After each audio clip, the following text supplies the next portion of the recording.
Hi there, and welcome.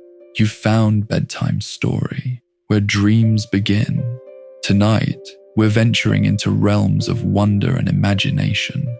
Whether it's magical forests, faraway galaxies, or timeless fairy tales, you're in the perfect place to drift off in peace. If these stories help you find calm, please leave a comment to share your thoughts.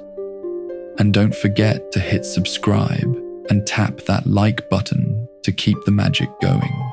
Now get comfortable, close your eyes, and listen as the story unfolds.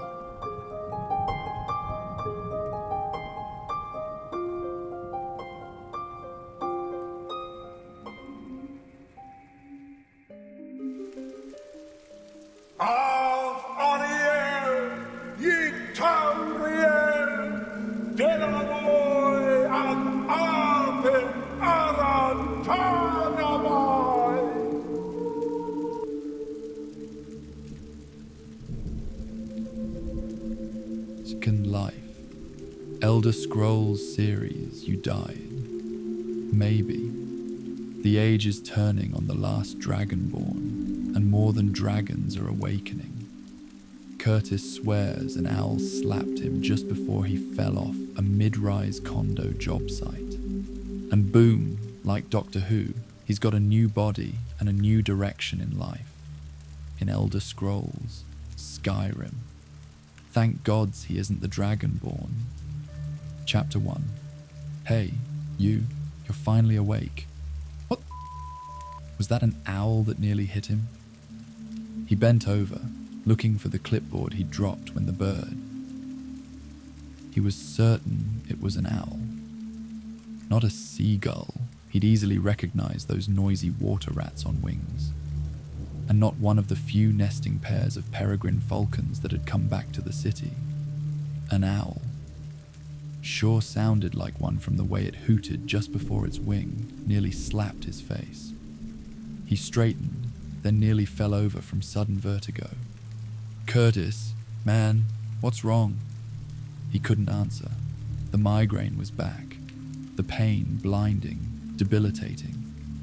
He staggered, tripped over a pile of rebar and went over the side, dead even before hitting the ground 10 stories below. Reflexes kicked in. He kicked, his arms flailed, and his head broke surface, gasping for air. His feet hit wood. His arms wrapped around a wooden beam. It was cold. Got to get out of the water before he blacked out, drowned, and died. Again. It was pitch black, but the sounds were like a wooden ship. A capsized wooden ship, and he was in the hold, he guessed. But the annual wooden boat show was on Lake Union, and he'd been on a new construction of yet another condo/retail building a couple miles away in downtown Seattle on 3rd Avenue near Pioneer Square. He climbed onto what felt like a pile of crates and immediately curled over, coughing and vomiting water. He forced his gasps into deep, measured breathing, worked his fists and flexing arm muscles to try to pump blood and heat for better control and grip. When he was more certain of his control over his breathing, he did rapid, rhythmic, forceful exhalations. Dragon breath, or breath of fire, from the yoga classes he'd been taking, as part of his effort to lower his killer blood pressure and ease depression. Soon, his shallow puffs progressed onto deep lungs full of air. It worked. He felt warmer, and his mind calmed down. Then more deliberate dragon breathing, as new sensory data flooded his awareness. First of all, he'd lost weight, like a lot of weight. In the last couple of years, he'd gained over 100 pounds. Job stress, losing important contracts, almost losing his business. Thanks, Raj, you backstabbing, embezzling piece of... Losing his kid sister. But the belly under his hand was flat and well-muscled. All of him was perfectly hard-bodied like some dedicated gym rat. His face, his ears were pointed. I got elf ears, he realized. Unfamiliar stubble over his lip and along his jawline. Bone structure all wrong. The brow ridges were too steep and slanted. Forehead sloped back, cheekbones sharp and high, chin longer and a touch sharper. Hair was straight and shoulder length. What the holy f... That voice. A 3-pack-a-day smoker's voice. Wrong pitch. Wrong tone.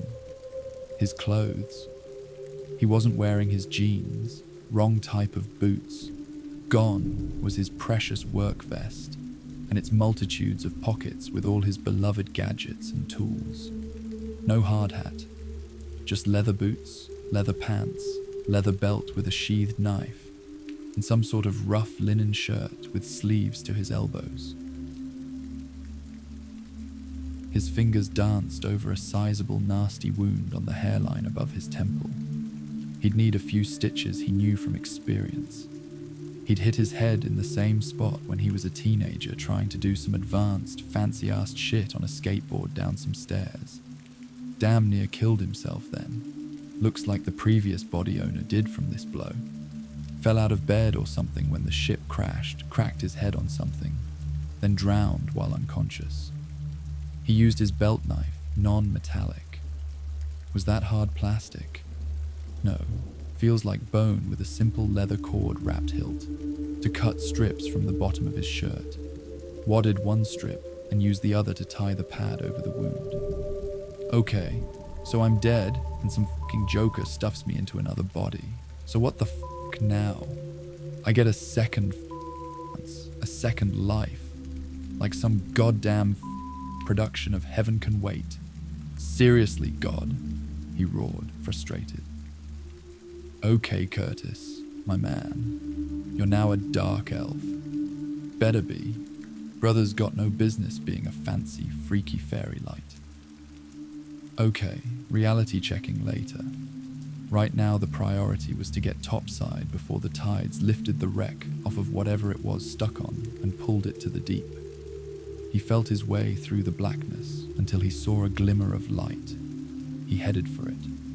A candle lantern on a peg just above the waterline. Now that he could see, he looked himself over.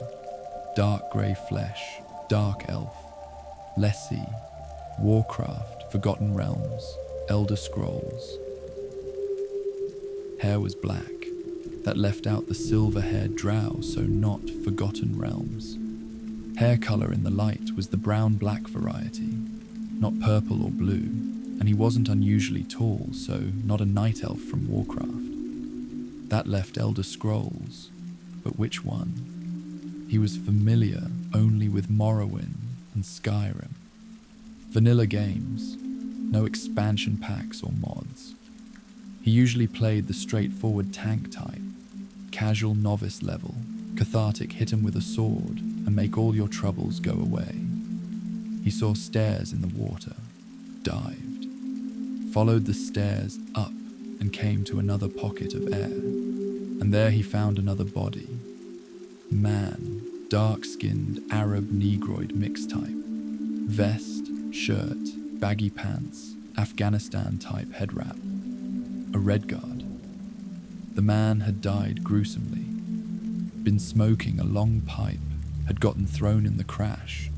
The pipe had gone through his throat.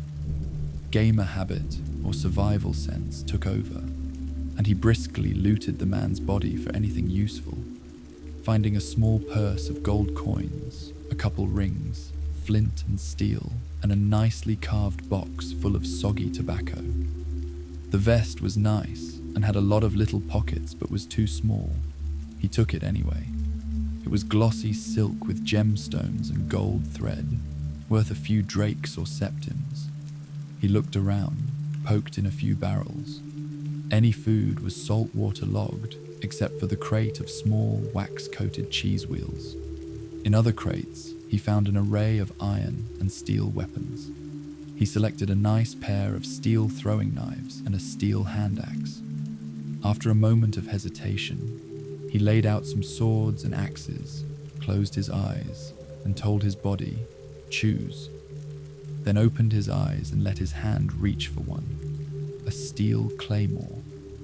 It felt way too familiar when he hefted it, his body automatically making adjustments to wield the weapon. Body reflexes and muscle memory. Yeah, he knew that. He wondered if he could still play the guitar, or if he'd have to retrain this body to handle a musical instrument, work an anvil, carve wood, and blow glass. Oh, and black belt judo. He hoped the latter wouldn't be too hard. He was too old to train again to take falls. Falls in armor, a part of him whispered, and he swore as he imagined practicing ukemi techniques in armor. Or maybe not too old. He didn't know how old this body was, and he vaguely remembered that Skyrim dark elves, the Dunmer, yeah, dark elf was an insult here, that they lived longer than humans, but slightly less than those white nads, Altmer, about 300 years or so, longer if you're a wizard that knows the trick for life extension. The other crate had iron and steel and leather armor parts. None of them had any particular attraction except for the appropriate weapon sheath and holding straps for the claymore. Thankfully, his new body knew how to position and tighten the straps without him having to think about it. He eventually made it topside. He'd come across a few other bodies floating down there, mostly male, mostly Imperial or Nord types. The crash must have happened at night while everybody was sleeping. Topside, he didn't see anybody, nor any bodies in the surrounding waters. It was late in the day. To the distant left, up high, the Sky Temple ruins, and beyond it was the familiar Osha Nightmare Bridge to the College of Winterhold. To his distant right was the ruined lighthouse tower above the town of Dawnstar.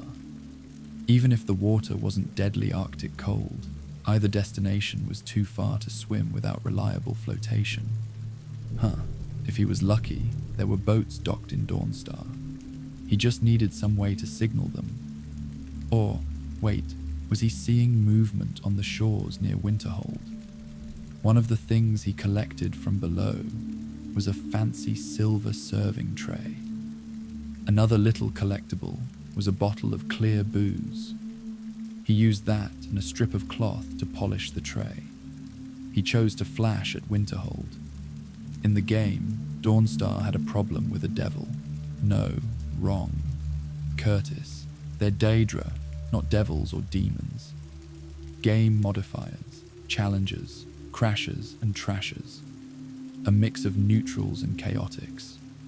Okay, some of them deserved the label of devil, like this Daedra bitch that sucked out people's souls through their dreams, unless the Dragonborn already blew through that temple and helped the turncoat priest there and fix that. Hopefully this Dragonborn wasn't doing the artifact collecting achievement. The Jarl there was a paranoid prick. Curtis figured he probably could get help from that Dunmer priest, or maybe that retired Legion officer there. Oh, and there was that nutcase with his museum to avoid. And Winterhold. That Jarl was another prick, the kind that whines about the good old days before he was even born, and has this big, I'm the victim and I get no respect complex. But the college man, he was sure he could get help and some answers there. He just hoped that the Sarthal mess was already taken care of. The college had never been big on his playthroughs. That was more his pyromaniac little brother's thing. Of course, he had no way of knowing, even if it was game time Skyrim, how far the game had progressed, or if he had arrived before it started, or this was after it ended. Still, he was pretty sure it didn't matter, because there was no way he was the Dragonborn.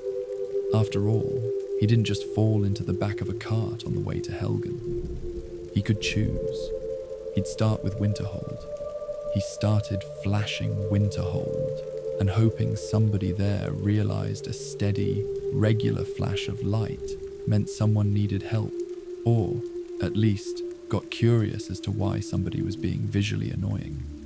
The sun sank a hand's width down. A little trouble, Dunmer. He looked down.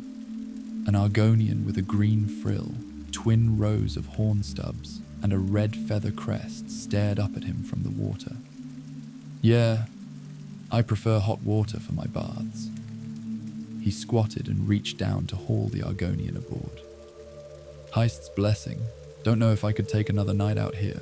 Name's Curtis." "Hist's blessings, Dunmer. I am Drains the Swamp, project manager of the Winterhold Shoreline Reclamation Project." "Whoa, no kidding. You hiring?"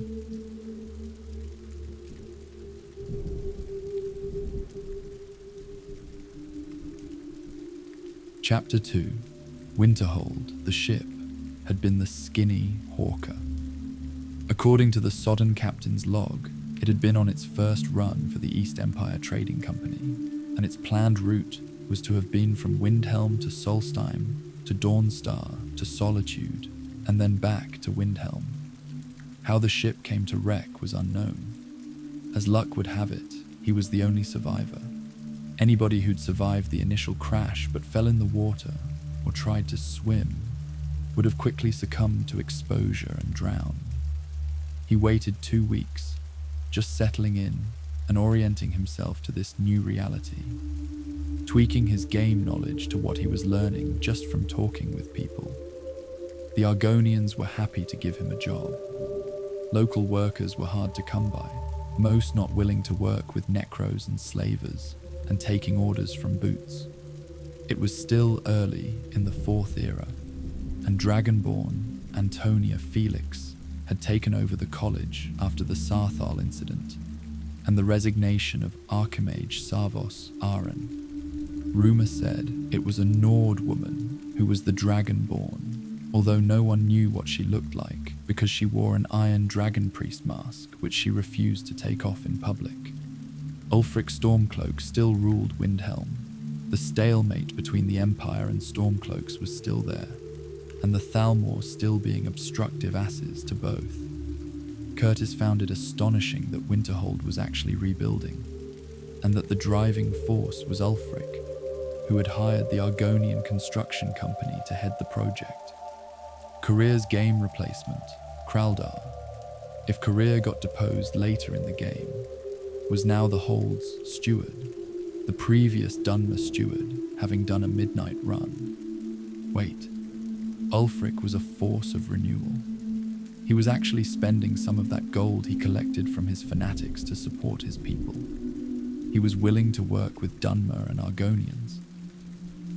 Curtis asked questions. A lot of the credit was going to the Dunmer that Ulfric had made steward of the Grey Quarter, a shopkeeper, and one who turned out to be quite clever when it came to making money when given incentive. A Sadri, House Hlalu of course, House of Equal Opportunity, and opportunists. At one point the shopkeeper had nearly been accused of treason, but had managed to dodge that charge. Ulfric decided to harness some of that cleverness to solve problems he had in his city with the Grey Quarter, choosing expediency over idealism. It seemed to be working. Witness the Shoreline Project in Winterhold, an effort to revive the Hold's past shipbuilding and fishing industry. Witness the growth in the Rift. Stormcloaks may grumble at the noticeable presence of the Dunmer, but the Grey folk loved the volcanic areas, were settling in and producing taxable wealth. They also took out their aggressions against bandits and vampires. They were incidental Stormcloak allies by their instinctual rejection of the Dominion and of the Altmer. Curtis also found it fascinating that the Archimage Dragonborn was also called Lady Ice Dragon. Her reputation painted her as the arrogant, aloof bastard child of a Legion officer who dishonorably took advantage of a young, naive Nord healer mage of Winterhold College. Yet despite her scorn of the Stormcloak cause, she encouraged her college folk to start mingling with the townsfolk. Steward Kraldar had been particularly strong in welcoming them, avidly courting relations with the college professors. inviting them to dinners to talk about ways to rebuild both the college's and Winterhold's reputation in the world. The town soon realized Master of Wizards Tolfdir, who was the only Nord Master Wizard there, was the de facto Archimage and the Dragonborn a political figurehead. Curtis knew from the game, and confirmed by locals, that the man was easy to approach and talk to. But the times Curtis was off work didn't seem to mesh with the times the wizard visited town. So now that he had a steady job for the foreseeable future, and that he was fairly caught up with events in the world, he decided it was time to try and consult with the college wizards about his situation. He walked into the newly built office building at the foot of the bridge to the college. Inside were 2 Dunmer clerks handling mail and taking down requests from the public. "Services or consultation?" asked the clerk. "Consultation. Specific school of magic or specific person?" Master Urag Arcanium, or anyone who can help me with transdimensional travel and or soul displacement. Urgency? Well, it's important to me, but I'm hoping someone will see me fairly soon. Name and how may we contact you? Curtis Johnson. The clerk gave him that "you've got to be kidding" look that all Dunmer gave him when he said his name. I'm working at the Shoreline Project, but I'm going on a pilgrimage to Azura's shrine, so I'll check back in 3 days to see if anyone's responded. Anything else you would like to add? Yeah, I've been having dreams of dying, and every time I see an owl, and I hear the name Savos, the name of the previous Archimage, I don't believe this is a dream caused by that nightmare god chick. Thank you. This will be forwarded to the appropriate party. Thank you, Sierra. He wandered over to the town's newest attraction. 2 days ago, an ice dragon had attacked the town. There had been deaths. It had taken the wizards a while to kill it. A mix of guards and wizards stood ready to attack the corpse if it so much as twitched. Of course, he'd visited the corpse like so many others had. The guards prevented people from naturally wanting to take souvenirs because the corpse was still deadly. Instant frostbite to touch it. No wonder the Nords of the past just heaped rocks and dirt over the fallen bodies. He went to the head and stared into the glazed over eyes, the gaping maw. Crazy, crazy world, he told it. Feeding on the souls in Sovngarde won't save Alduin. The Dragonborn is on his ass. And even hiding out in the lands of death won't stop her from fucking. And when Bormahu himself comes to pick his sorry ass up, he'll shred up in Bormahu's light fire he is. That's how it's gonna go. Then what are the rest of you gonna do, huh? Alduin tricked you all. No god brought you back. A vampire did. A vampire bloated on the souls of Jor. Are you the children of Bormahu or of Molag Bal? The dragon cult is dead. World's gotten too big and scary on its own to be scared of flying lizards anymore. We know you can die. You know it too. And where do you go when you die? Do you remember? If you manage to revive before the Dragonborn comes back to eat your soul, I recommend you get some therapy from Parthenax, or find some mountaintop away from us Jaws. Not in the Reach, though. There's a crazy chick there who thinks it's her destiny to revive the Akaviri dragon-killing hobby. Hell, she wants the Dragonborn to kill Parthenax. Doesn't care that our boy's been helping against his brother and teaching the Greybeards. Ain't gonna happen. Perhaps crazy Dunmer should go sleep off whatever he's been drinking, because he's upsetting the Nords, hissed a voice behind him. Curtis looked back and said without thinking, "Oh, hey, Jazago. Sorry I sold your test scrolls, but after the first one backfired on me, it wasn't worth the risk. Later." He brushed by the Khajiit, thinking he really should get some sleep because tomorrow he'll be joining the pilgrim group heading to Azura's shrine.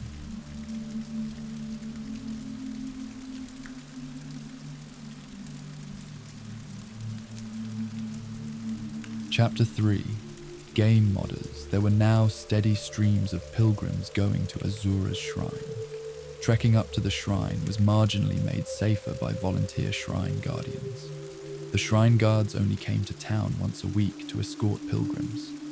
One could, of course, choose to make the journey without them, and plenty did without encountering bears, wolves, trolls, ice wraiths or bandits, or accidentally climbing up the wrong path and ending up at a dragon's feeding ground.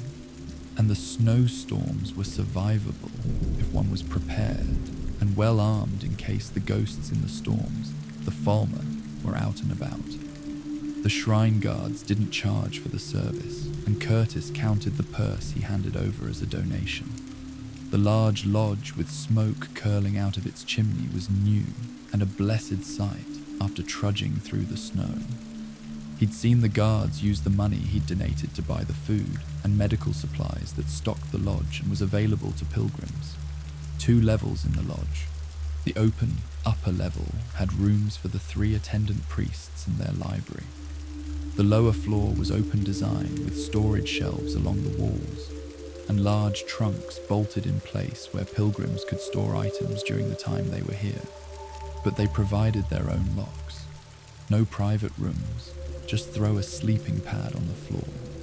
An open kitchen with basic cooking pots and utensils and food staples that stored well in the smaller, cold room in back. Privies were a separate room attached to the main building and kept warmer than the outside by magic heat rooms. The guards had their own snug shacks on the slope below the lodge and near to the cement furnace that heated all the buildings. After a communal dinner, Curtis strolled outside and to the base of the statue. Azura against the twilight sky was just as beautiful and awe-inspiring in reality as in game. The crimson light of the setting sun seemed to give her stern expression life, as if the Daedra was there and not just a shell, a play of shadows. But then, that was Azura, wasn't it? He knew a lot of ladies who only seemed to come alive when the sun went down. Night owls. He frowned, wondering if she had anything to do with this, but then shrugged it off. Didn't seem her game unless it involved Nerevar. You asked specifically to see me. Her real voice from the game voice had a different timbre and was smoker-tinged, the voice type he associated with Morrowind, but she looked the same. Priestess Aenith, he said, half bowing to her. Curtis Johnson. Yeah, I figured since you used to talk directly with Azura, you wouldn't automatically think me totally insane when I tell you my story. You presume my communications with our god grants me insight to bouts of insanity. Oh, no, I didn't mean that, said Curtis, flushing. Look, I know you talked to Azura until the Dragonborn found her star, and then the goddess dropped you because she didn't need you to speak for her anymore. The Archimage Dragonborn is the champion of Akatosh, said the priestess frostily. The champion of Azura is Helset Pharo of Chedanor and lately of Windhelm. But do go on with your story. Oh, okay. Another confirmation that the Dragonborn was playing the double life game of superhero versus regular hero, the non-Dragonborn being a spell sword named Helset Pharo Sadri, the wife of the Dunmer Steward of Windhelm. As a hero, the Mrs. Sadri had a good public image as a likable, cheerful adventurer. Everyone knew she was half Imperial, that same despicable Imperial Legion legate who sired the Dragonborn and cast her and her mother off so they wouldn't embarrass his Dunmer wife. Herself a bastard child of guess who, King Helseth of Morrowind, and who was also his superior officer in the Legion, their officer. He bet the priestess knew the champions were one and the same, but was invested in the shell game. It's all good. He could play too. Curtis then realized just what other he'd said, and he groaned, even more embarrassed. Oh shit. Excuse my language, ma'am. I didn't mean to make it sound like the goddess just dumped you because she had no use for you. But you know, you did what she needed you to do. You led her people out of Vardenfell to here, so it was time for the next stage of her plans. And sometimes, at a new stage, a new project leader with different talents is needed. After a moment, the priestess gave him a small smile. Thank you. I had not considered that. Yeah, well, Curtis glanced over his shoulder, up at Azura's face. I know faith is supposed to be its own reward. But you know, sometimes even the most dedicated sometimes needs a thank you. And bosses too often forget that. No offense, Prince Azura. Like I'm not telling you your business. Just saying from a mortal perspective. The priestess gave a small laugh of amusement. Come, it's getting cold enough for even me now. Let up return inside, and I would be glad to hear your problem and give what help I can. She brought him to a small room next to her bedroom on the upper level that she used as her study, gave him a golden tea that tasted like a sweet dandelion tea, and sat quietly as he told his story of another world where her world, this Mundus, was a game. How he died from what he now believed was a brain aneurysm, and how the game was no longer an amusing pastime to a hijacked soul dropped into someone else's body. And why he came to this shrine with his problem was because, 1, he'd been dropped into a Dunmer body instead of, say, a Redguard or other human. And 2, if this was a Deidre's act, then Azura seemed the safest one to approach for answers. Can you recall anything unusual in the hour or even the day before your death? Meet or interact with a new person who seemed unusually strange to you? Even mad? She asked. Nope. No one that stands out from the usual crazies. Then any event, no matter how fleeting, that struck you as out of place or profound? Curtis nodded. Yeah, an owl. You don't see them in the city outside of zoos, and it wasn't a spotted grey. This one was bigger than an eagle and white and grey with red eyes. It nearly hit me, and then seconds later I had my aneurysm. You've said that word before, aneurysm. What is that? The priestess asked. Oh, that. That's a medical condition where a blood vessel get weak points and may eventually burst under pressure. Internal bleeding, in my case, somewhere in my brain, can leave you permanently crippled or, like in my case, dead. And so you think this owl may have caused your aneurysm then? No, to be fair, I've been having medical problems for a while. Things hadn't been going well in my life, and I'd gained too much weight, got the triple curse of diabetes, high blood pressure, and cholesterol from stress and bad eating habits. My doctors have been ragging on me to find ways to relax and get my bad habits under control, or I'd never make it to my 50s. On the previous Relax or Die weekend, I took my nieces to the Daybreak Star Centre to where some native Northwest Indian art was being displayed, and traditional storytellers were visiting. Ate some good fried food, which I shouldn't have because diet restrictions to lose weight, you know, and we listened to stories about tribal spirits. My nieces went for the owls because of all the spotted owl hype and illegal killings. Generally, to the natives, the owls were the souls of the deceased ancestors and were bringers of wisdom, intuition, and prophecies, and sacred knowledge. Of course, mostly seen as bogeymen. You know, tell the kiddies to get to sleep and no crying, or the owl will hear them and carry them away. Also, that hearing the owl hooting in your dreams means that you will die soon. Although, If I could choose a totem animal, it would be the otter, because they stand for intelligence and resourcefulness and doing all that while having fun. If you ain't laughing, then you ain't living. And I hadn't been laughing for a long time now. He fell silent and drank his tea while thinking of his last months of life. How and out of balance it was that even trying to relax seemed a tiresome burden and only added pressure to fix what ain't right. "So Savos lives again," said the priestess, surprising Curtis, who scrambled to make the connection to his life and that of the retired Archimage of Winterhold. Archimage Savos Aaron? I heard he retired," he said, uncertainly. "Yes, and died recently on the island of Solstein as the champion fought the first Dragonborn in Apocrypha. The sacrifice of his life opened the way for the owl god to fly from Aetherius into oblivion to fight his ancient enemy, Hermaeus Mora. The first what? First Dragonborn. Not a Skyrim story I know of. May have been an expansion game or a fan mod. And in game his death was senseless and served only as a plot device that cleared the way for the Dragonborn to become Archimage. And what do you say, the owl god?" Curtis fell silent, thinking. What owl god? I don't recall one in the game.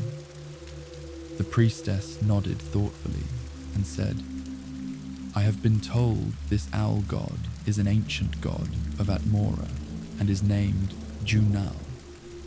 When the Alessian Empire worked to integrate their allies of the Nord Empire, it's only natural they try to align their respective gods. That Atmaran god was thought but another name for Julianos, but they are in fact separate entities." "Yeah, I get that. Christianity did that too, renamed a lot of native gods as Christianized saints to pacify the locals. But they had the same function, right? Enlightenment, wisdom. So I am told. Different approaches to wisdom, but the end goal appears to be the same.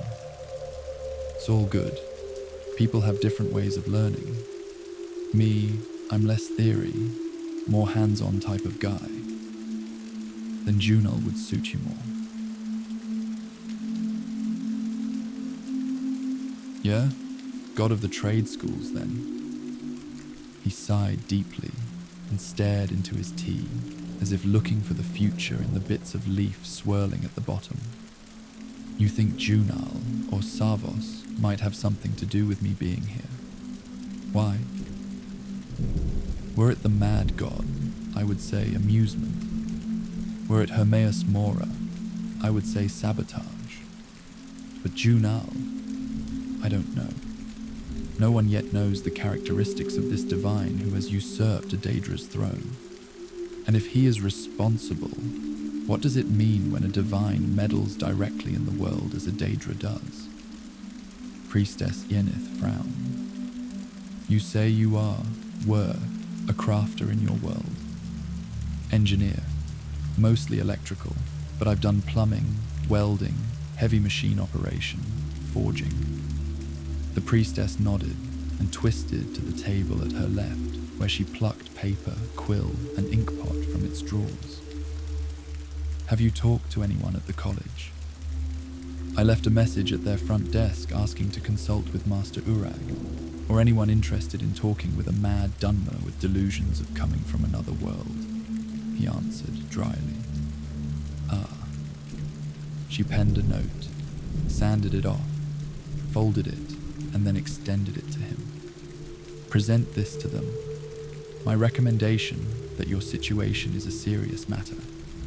That should guarantee they will see you." "Thank you, Mum. I really appreciate this." The priestess stood up. "It is time to rest," she announced. "You too. Dawn service is in 5 marks. Azura guide your steps, and keep you safe until you can learn your destiny." "Thanks again," said Curtis, standing and turning to leave. However, the priestess held a hand up, halting him. The one whose body you now possess. I saw him in Raven Rock. A lost soul without the guidance of the one who had ordered most of his life. Simple-minded in that he was not given to original or complex thought, yet was a deadly fighter. His name was Slitter. His master had many enemies, and Slitter protected him. His master is dead, but his many enemies may continue to see you as a target for their vengeance.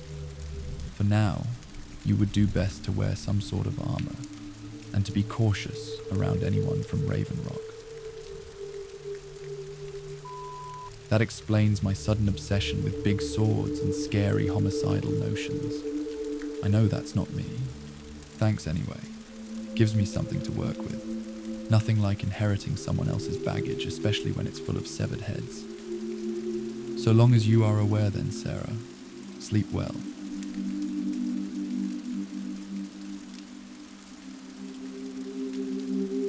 Chapter 4. You are new here, yes? The note from Aenith, priestess of Azura, got him the attention of Tolfdir, master. Here, you hold off the homicidal walking tomb jerky while I figure out how to deactivate this incredibly powerful alien technology I've never seen before.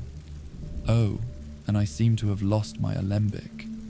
Nice fella in life, as well as in the game. The wizard was fascinated by Curtis's story. He even escorted Curtis to the Arcanium to talk to Master Urag. The orc then proceeded to gut him with questions about his life, his world, and the Skyrim game. Well, general questions. The orc wasn't presently interested in details. However, Curtis recognized the hungry gleam in the scholar's eyes. The librarian was probing every major topic he could think of to identify those of greater interest or importance for future in-depth study. Curtis expressed his interest in Dwemer studies, and they assured him they'd introduce him to Mage Lord Demnavani when he returned from his trip to Bethalft. Hard to believe you'd be able to pry him away from the forge, Curtis remarked. That led to being asked how he knew of Demnavani, which segued into a bare-bone walkthrough of the House Telvanni quest, convinced Baladas to join the council in the Morrowind game, and then back to explaining what forge he had referred to. After that, he'd explained the Skyrim Lost to the Ages quest, a quest mod only available if one bought the Dawnguard expansion, which his young brother did, and Curtis later watched his playthrough. He was offered a job as a general consultant with a very handsome fee attached. For 1 day a week, Curtis would come to the college and work with Urag. They'd originally offered him full-time employment as a researcher. Urag was putting a lot of effort in being an affable, friendly, and reasonable. But Curtis knew how intense some people could get when caught up in academic obsession. As it is, this job was agreeing to a thorough brain enema once a week. He knew he would need the intensely physical job with the Shoreline project to even things out. I didn't come with reading skills pre-installed like my language skills were, so I'll have to decline, said Curtis. So far, I've found I can speak what we're talking now. I call it Imperial Common, and I can speak whatever dialect of Slitter. That's who Priestess Ynnith told me used to own this body. Whatever Slitter spoke. Don't know if Slitter could read, but I know I can't. Indulge me a moment, said Urag. He wrote on some parchment and handed it to Curtis. Yeah, nope, still can't read, said Curtis. One looks like Tolkien Elvish, something in Sanskrit, something Cyrillic, something Arabic, something Rosetta Stone cuneiform, which must be dragon. Altmer, Dunmer, Imperial Common, Redguard, and Dover, said Tolfdir. The phrase was, "You are now in Tamriel, welcome." Can you say that in the corresponding languages? Curtis asked. Tolfdir did so. Vaguely Welsh, some fancy-dancy Dunmer. What we're talking now, Arabic or Middle Eastern. And the last, not as guttural and abrupt as Klingon, but I know that's dragon, Dovahkiin, Dovahkiin, Naal okazin los vahrin, Wa dein vocal mafairak astval, he sang. Very nice. Can you speak dragon? Asked Urag. Nah, but that's the theme song for the game, and I got a good memory if there's music attached. Don't have to understand the words because words just become a specific set of sounds in the music. Nevertheless, you seem to show a good awareness in identifying languages, even if they're ones I've never heard of, said Urag. We can set up instructors. I'm already working on that, said Curtis. The literacy classes for adults run in the evenings at the new schoolhouse. But once I get my skills high enough, I'd like the opportunity to study some of the books here. Still, I want to begin recording some of your knowledge before you get too confused, said Urag, somewhat ominously. Can you still read and write your English? Curtis's mouth dropped open as he thought about it. You know, it never occurred to me to, He looked around, and Urag obligingly shoved paper and an inked quill at him. Right, muscle memory. He didn't have the right ones. Normally he could scrawl off his signature without a conscious thought, but now his fingers wouldn't work properly, couldn't hold the pen properly, and as he concentrated on moving fingers, he found he was suddenly confused about the letter forms that corresponded with his own name. Shit. He wasn't even sure he could print his name. Now his hand was shaking, and the quill tip was crushed against the paper. His mind was tilting off-center and warping as it stooped to implement what should have been automatic, mundane response. Steady there, Urag rumbled, his hands clamping down over Curtis's to still them while Tolfdir was now behind Curtis, hands on his shoulders and muttering a spell. Curtis felt himself calming. Sorry about that, he said sheepishly. Don't know what came over me. I'm surprised you didn't have hysterics before now, said Urag. The research done by Fallion proposes that the body, spirit, and soul are three distinct elements, and the mind as a conglomerate of the three, the conglomerate becoming almost a fourth distinct element. Holy Trinity versus Holy Quaternity.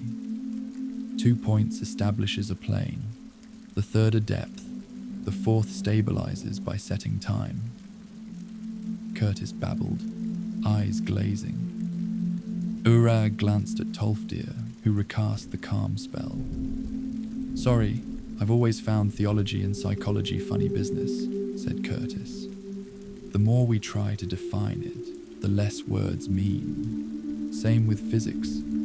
I call string theory the rope we hang ourselves by.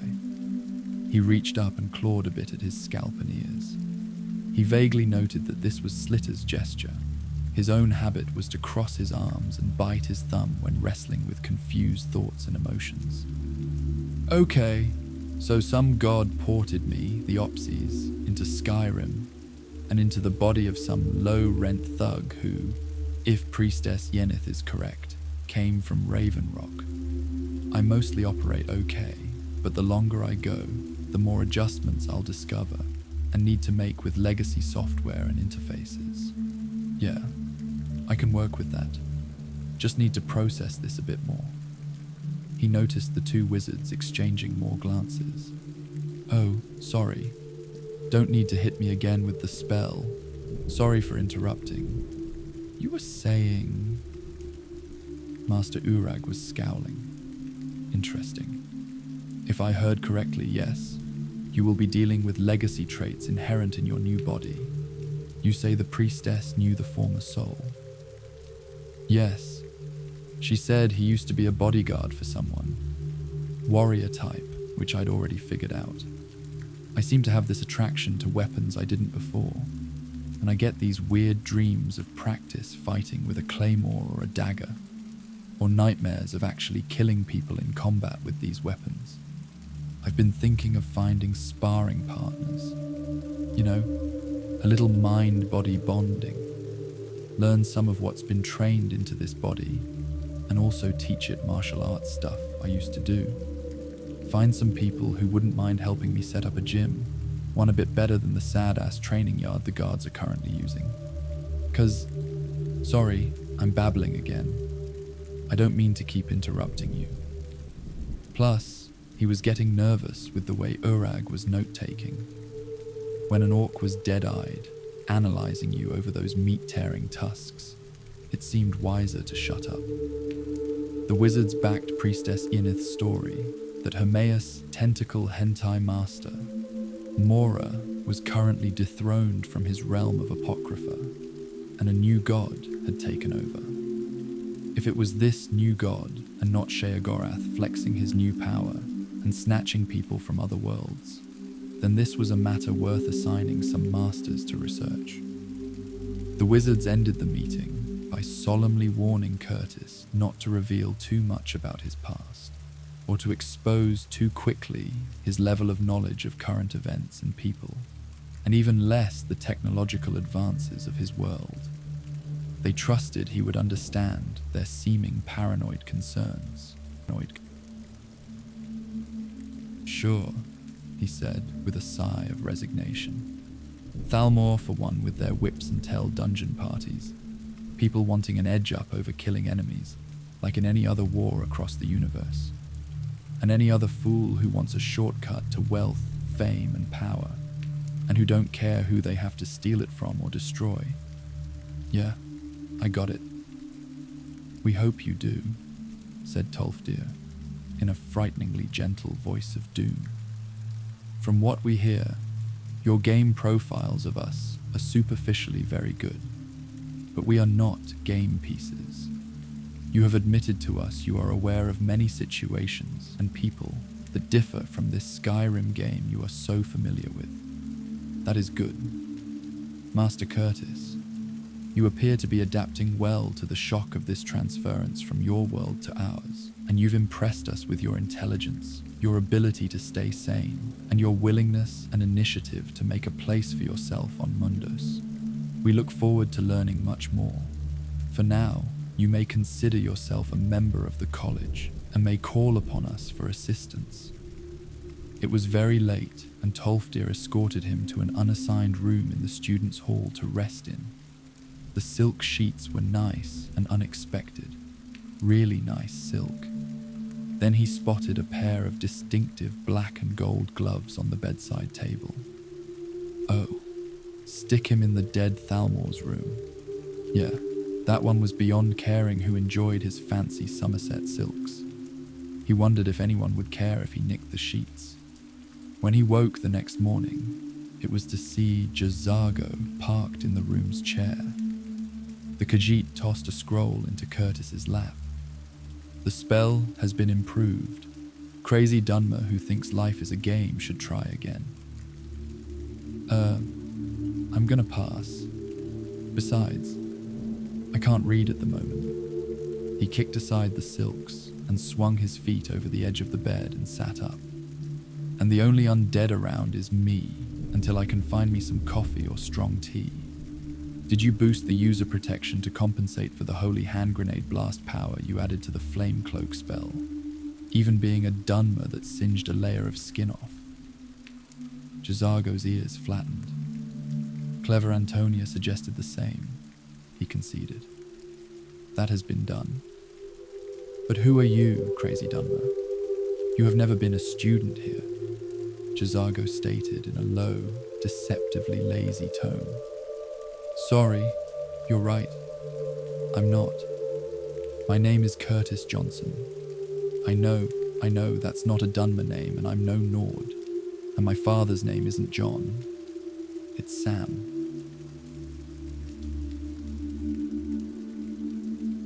Curtis eyed the Khajiit, now recognizing the cat's robes reflected his rise from novice to adept in destruction. He was probably not a student anymore, but was still with the college doing graduate work and probably instructing novices. The thought of this Khajiit giving safety lectures brought a grin to Curtis's face. If novice is interested in extra credit, J'zargo has scrolls to test. He laughed, and J'zargo's ears dipped even lower. It's funny how I'm finally here at the college, said Curtis, waving a hand around at the walls, and, he hoped, distracting the cat from the dead-on assessment that he was being laughed at. My brother's the college type, but he'd go nuts without his pewters and the kids he's tutoring in robotics. They're in the finals for the National Junior BattleBots tournament, and they've got a design that could win the championship. No, he reflected. His brother right now had everything going for him, and losing all of it for Skyrim was unacceptable. Whereas his own life, until his death, had been on a death spiral. Death spiral. The job he'd died on would have only held off the bank just barely until the first of several scheduled bankruptcy hearings. The Khajiit stared hard at him. Then finally his ears came up and he seemed to relax. NASA, pewters, robotics. He repeated the alien words, testing them against what he knew. Battle pots. Dunmer speaks of Dwemer machines for children. He pushed his hood down and scratched at his ears. Really, a handsome cat, Curtis thought. Sideburns like a lynx, fur pattern like a bobcat's. Overall head, body, limb ratio was humanoid except for the tail. He knew Skyrim cat people could have different body types depending on the moon phases. Theory only. Animation models were kept as generic as possible, which explains why lizards had mammary glands and cats had only 2 teats. However, the 2 lizard ladies in the Argonian team were flat and hard to distinguish from the males, except for wider egg hips, the only concession to some ancient connection to the Aldmeri common ancestor back in the hazy days of when the gods were concept creating the world. Curtis didn't waste too much brain energy trying to figure out evolution lines. He still found it funny the Argonians bothered at all with sex-distinct clothing. Or maybe that was a concession made for living outside of Black Marsh.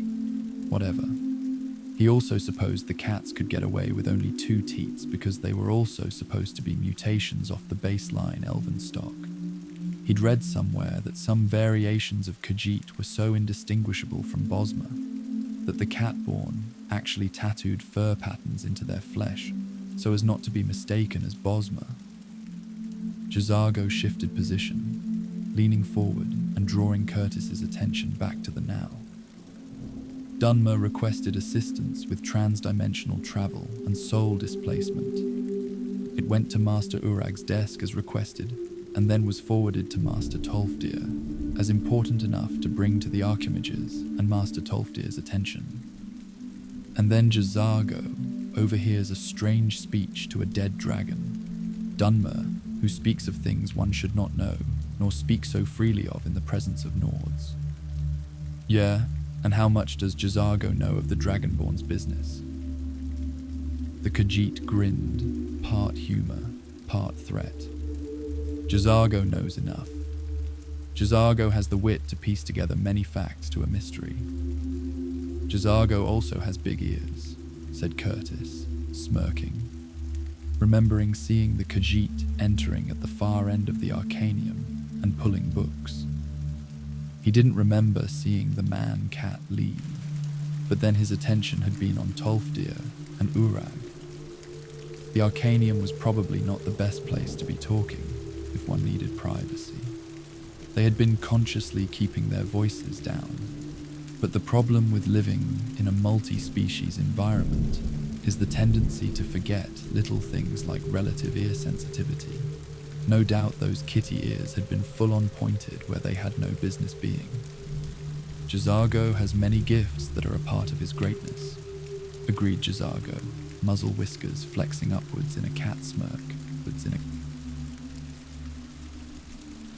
Well, that was true. Curtis knew from his brother's wizard-build playthrough that J'zargo was a tank of a battle mage, and one of the very few NPCs in the vanilla game that had no leveling cap, meaning he leveled up along with the Dragonborn. Curtis usually played the non-magical armored tank, didn't bother with the college, and engaged the Riften-located mage, Mercurio, another non-cap NPC, when he needed magic firepower. He wondered how long and on which quests had Jazago accompanied the Dragonborn, but it wasn't something he could just come out and ask. He also wasn't sure if the Khajiit was in on the Dragonborn's civilian identity. He didn't recall explicitly discussing that with Tolfdir and Urag. No, he was certain he never discussed that with them. He wasn't supposed to know, after all, and he was cool with that. Come to think about it, that was why they'd clammed up when he'd casually asked about the Dragonborn's choice of prize in the Lost to the Ages quest, because it hadn't officially been the Dragonborn who'd discovered Bethalft. Her alter ego, Spellsword Helset, had done the quest. He wondered how many quests were completed by the Spellsword persona. He needed to ask around for more stories about the Spellsword and then talk with Urag when they next met, so that he didn't accidentally give the game away. Jazago would certainly have heard him boasting about once being the Dragonborn, though. Curtis knew he'd have to be careful. He was still learning how reality differed from the game, and from the game he knew the Khajiit was ambitious. And now, all of a sudden, he was feeling twinges of paranoia. He really needed to stop relying on game knowledge. He realized he'd been damn lucky so far, especially with people. So maybe he'd start now and get to know the real Jazago behind the one he'd known on his 72-inch flat-screen TV. Mysteries, huh? Well, may the skillful Khajiit be gracious to reveal to me the mysteries of the nearest kitchen, where one might find strong, hot tea and breakfast.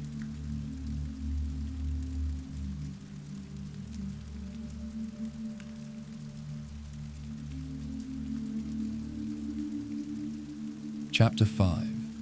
Worthy of study, Jazago took him to the kitchen, in the instructors' and senior students' hall, because it was generally quieter and better stocked, and because the younger crowd in the Hall of Attainment burned through food stores a lot faster, so there wasn't much variety left in that kitchen for late risers.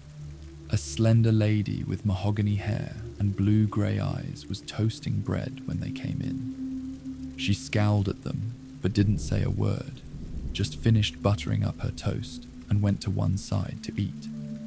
Curtis quickly assembled a sub from the bread and cold cuts laid out on a side table, and sliced some apples and cabbage for greens at the small prep table. No sauce, and he didn't see any eggs or oil to make even a simple mayo. Oh, well. Mind if I sit? He asked her, and giving her what he hoped was a winning smile. He vaguely heard Jazago making odd coughing noises. The lady looked him up and down with a sour, disdainful expression. "And who are you? You surely cannot be a new student," she said in a thoroughly bitchy tone. "The name's Curtis Johnson, and I've just been hired as a consultant," he answered cheerfully, as he shifted his plate to his left hand and held out his right. At the way she drew back, he figured Slitter's face grinning down at her wasn't one she wanted to see first thing in the morning. Neither did he, truth told, but then he was on the other side of it. "And what is your field of study?" she demanded. "Oh, commercial construction. I just got hired here to do some consulting about Dwemer Tech," he said. "And may I know who you are?" "Colette Marance, restorations instructor. Have a seat, I'm just leaving." With that, she got up and left the room. The cat sniffed, then stared intensely at him for a moment before declaring, "So, not only is Crazy Dunmer delusional, he is also bizarre in his choice of women. Nose out of my business, buddy. Then don't make a stink of it." He was back to hauling rocks onto a barge later that day. Filler rocks. The large boulders were being handled by a team of mages, being led by Adept Onman, and they used telekinesis in place of cranes to hoist the tonnage of foundation boulders onto the barges and then into place underwater. Onmund was one of two alteration mages who knew the underwater breathing spell, and so could accompany the Argonians underwater to oversee the placement of the boulders. He had to wear a rope harness for 2 Argonians to pull him by, because the currents were too strong for non-Argonians to swim.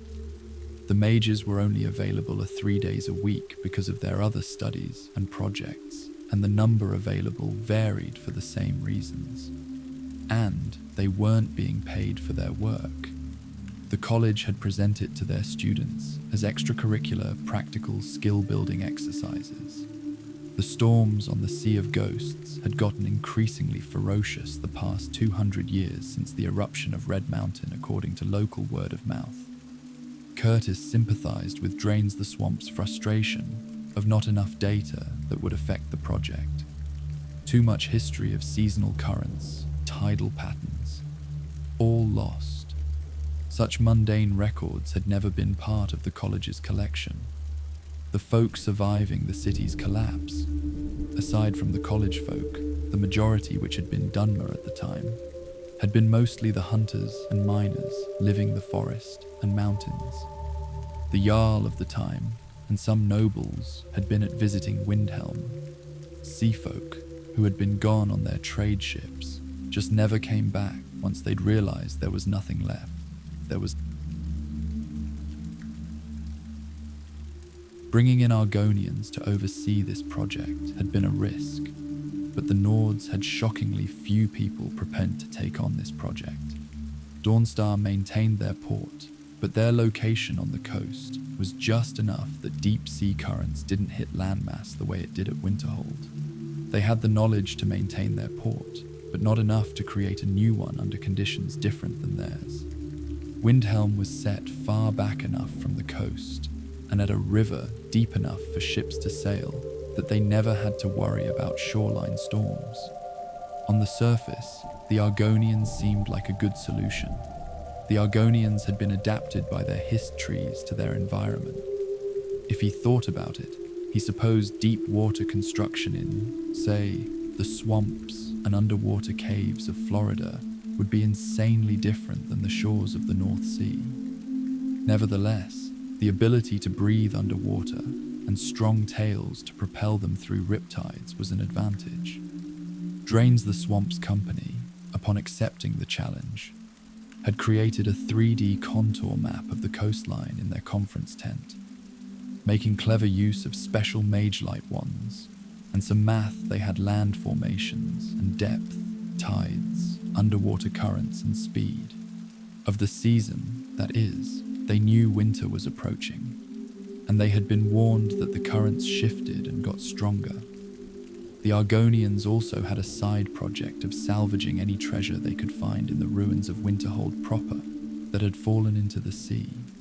The long-ago earthquake had created a new continental ledge. Bad luck was that the ruins were on the wrong side of that drop-off. Down there, the cold, the darkness, and the drop in oxygen levels made it difficult for them to explore the ruins, much less shift the rubble to find valuables. But they needed the treasure to make up part of the construction and payroll funds. Nords may sneer that this was grave robbing, but the other argument was that this was just reclaiming their inheritance to build a future for themselves and their children. Of course, the Argonians kept some for their trouble, but the rest would hopefully mean taxes would not need to be raised, nor Winterhold incur insane debt to burden their children's children with. Curtis dared to offer his help. It took some fast talking to convince them he knew something of underwater conditions and construction. The Argonians didn't outright laugh in his face, but were clearly skeptical of his usefulness. So, onto a beach test. He'd been working the past month with a leatherworker and bone mold crafter to create goggles and fins. The goggles were easy enough, just a modification of the goggles Dunmer Ashlanders used to protect their eyes in the dust storms. The fins were a bit trickier. No rubber. The bone crafter created some nice, thin, snappy support struts. The leatherwork was a bit harder, for one, to find the right type of skin, treating it for salt water conditions, then figuring out shape and sewing.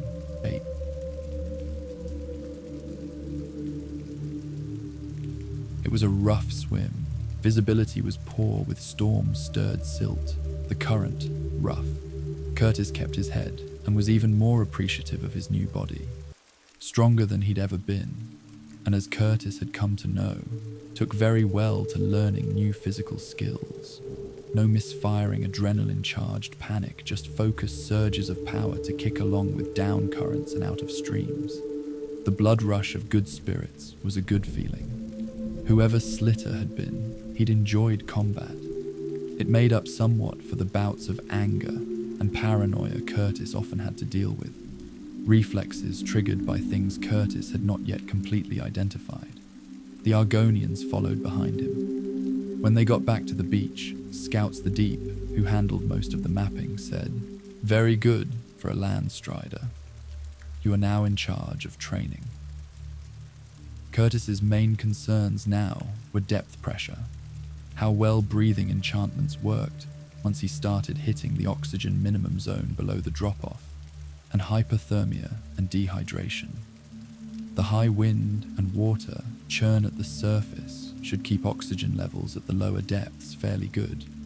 But theory was all pretty and nice until you banged it against reality to see which cracked first.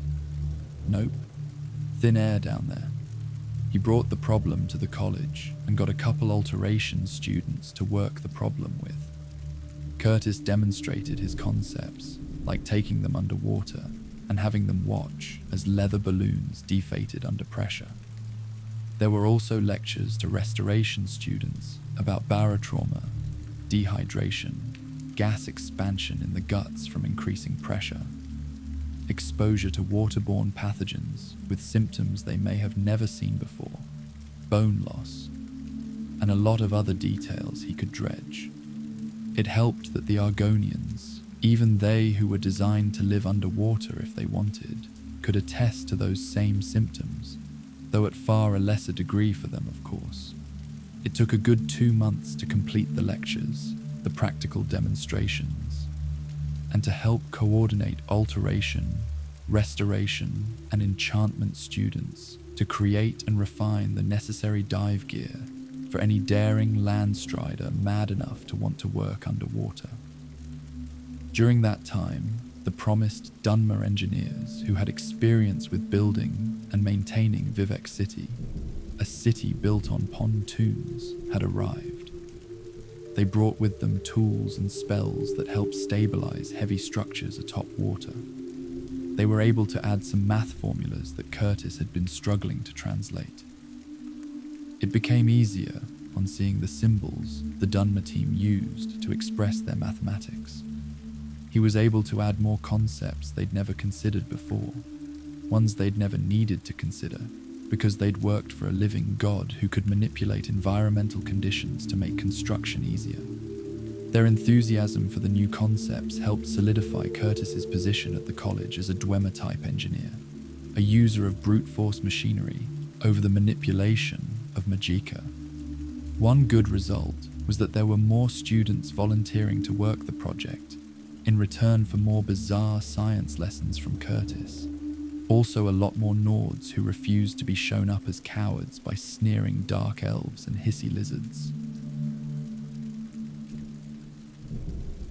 Another bonus for Curtis was that he had an excuse to work closer with restorations instructor Colette Morance, because the work demanded more research into modifying or creating new spells and potions to work underwater.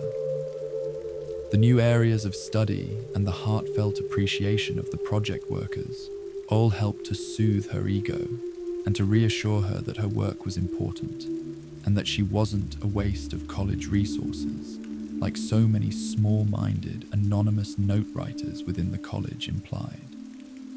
Unfortunately, for Colette, that still meant having to put up with, and here we are, Winterhold Blue Lobster Special, with garlic butter, dipping sauce and basil and potato mash.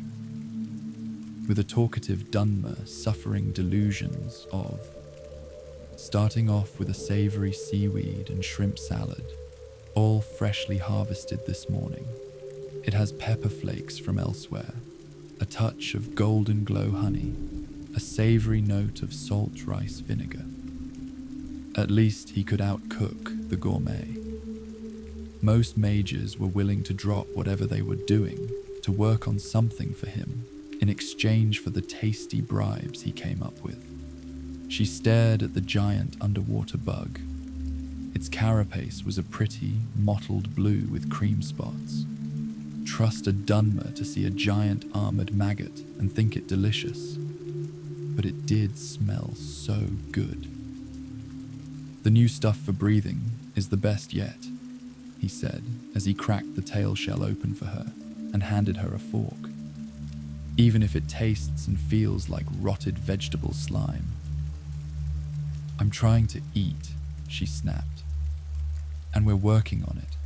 We're trying to find a plant with the same qualities that doesn't cause several allergic skin and lung reactions. She swirled the lobster meat in the butter and took a bite. Curtis grinned in satisfaction as her eyes closed and she began making those small noises of pleasure. The Winterhold blues tasted even better than Maine lobster, likely from eating some exotic Tamriel stuff not available on Earth. Overtly, he'd invited her to dinner to discuss her newest formulations.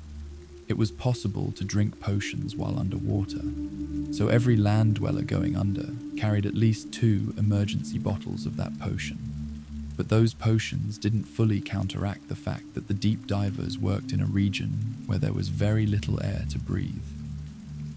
Colette's solution had been something that made changes to body chemistry, that slowed the demand for oxygen. Downside was that those on the drug and working long and hard for more than 4 hours under deep pressure were guaranteed victims of barotrauma, the bends, if they didn't spend another 4 to 6 hours in staged ascension. Drug effectiveness had wildly different results between the 3 volunteer test teams of Dunmer, Nords, and Argonians.